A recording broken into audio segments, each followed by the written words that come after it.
Kula Safira Cahyani Pratiwi ajeng nembang Mojopat Pangkur Laras Perak Patet 6 sugeng midhangetaken Lumama lulu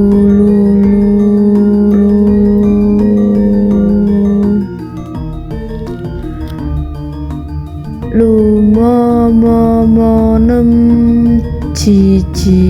jiro lulu roji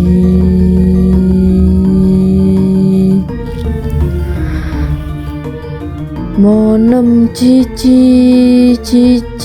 roro jinem mama patmo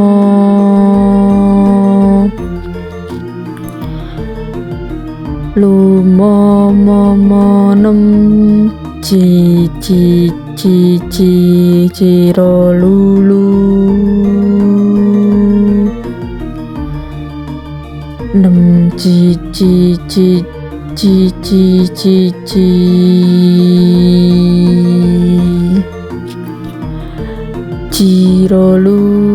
jiro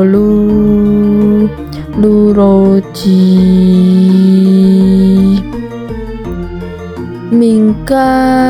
mingkur ing angkara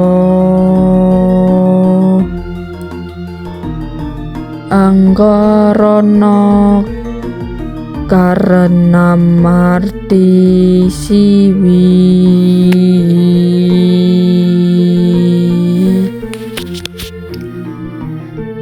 sinawung resmining kidung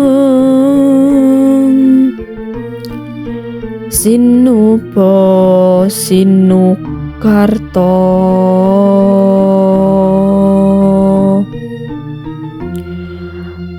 mrih kretata pakartining ilmu luhung kang tumrap ing tanah Jawa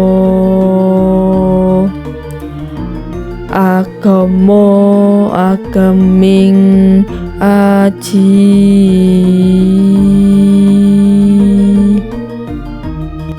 makna tembang pangkur mingkar ing angkara iku ngadohi utawa nyuda hawa nepsu angkara murka saking dasaring ati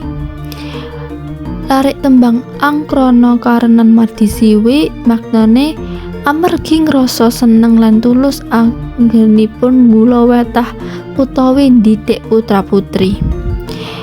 lilik tembang sinawung resmining kidung iku maknane dipun wedharaken utawi dipun wadahi kanthi kandhahaning tembang sinukarto iku dipun paes lan dipun ati-ati kanthi tata krama serta estetika ingkang sae lirik tembang mrih kretarta pakartining ngelmu luhung iku supados saged nggayuh lan